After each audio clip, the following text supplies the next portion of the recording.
जांच एजेंसियों की जांच का सामना कर रही हिंडनबर्ग के द्वारा इस प्रकार का वक्तव्य और उस समय जब लगभग नियमानुसार तो संसद का सत्र चलता होना चाहिए था और उसके ऊपर विपक्ष ने जिस प्रकार से 7 समंदर पार से उठे उस सुर में ताल मिलाने का काम किया है, ये अपने आप में पहली घटना नहीं है।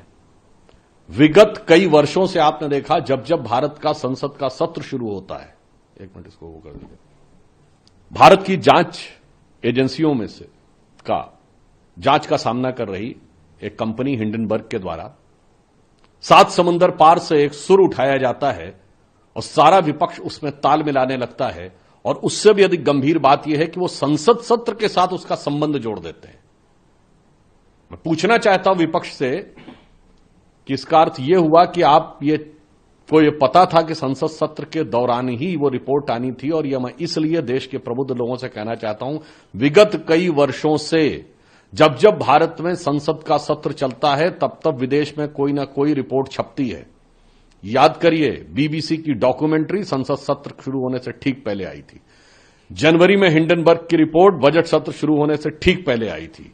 कभी रिलीजियस फ्रीडम की रिपोर्ट आती है, कभी किसानों को लेकर कमेंट आता है विदेश से, तो कभी ग्रेटा थनबर्ग का स्टेटमेंट। ये सारे सीक्वेंस जाके देख लीजिएगा, संसद सत्र के दौरान ही आते हैं। और आज बरबस विपक्ष ने जब संसद सत्र का विषय उठाया तो ये और साफ हो गया कि इसका मतलब यह संदेह बहुत गहरा हो जाता है कि सीमा पार से विपक्ष के कुछ ऐसे तार जुड़े हुए हैं कि भारत के हर संसद सत्र के दौरान एक अव्यवस्था का वातावरण उत्पन्न किया जाए।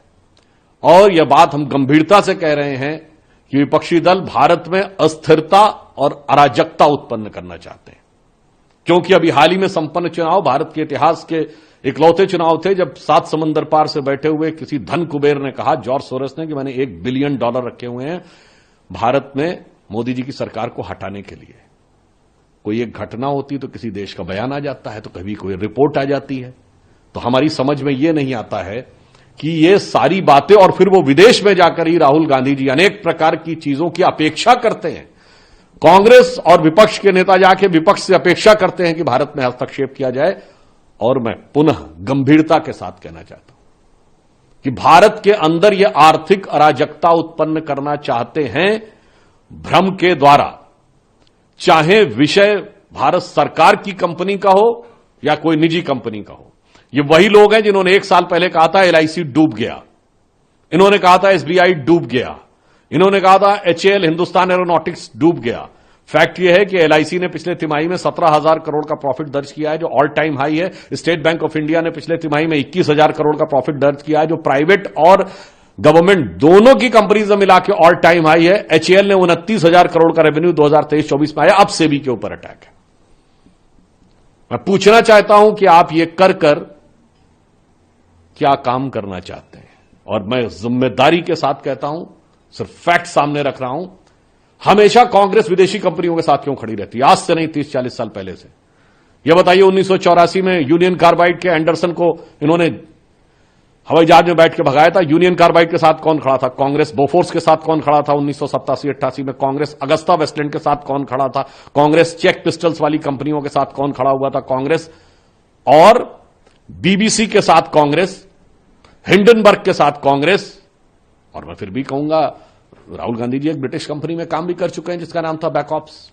तो आज हम विपक्ष से पूछना चाहते हैं कि विदेश की संस्थाओं और विदेश में छपने वाली चीजों में, और आपको ध्यान हो केजरीवाल जी ये भी बोल चुके हैं कितना मुश्किल होता है न्यूयॉर्क टाइम्स में छपवाना, ये वर्ड है उनका ऑन रिकॉर्ड। तो मैं पूछना चाहता हूं एक लाइन में कि ये विदेश के संस्थानों से ये कौन सा याराना है कि भारत के आर्थिक संस्थान के हर विषय के ऊपर आपका निशाना है।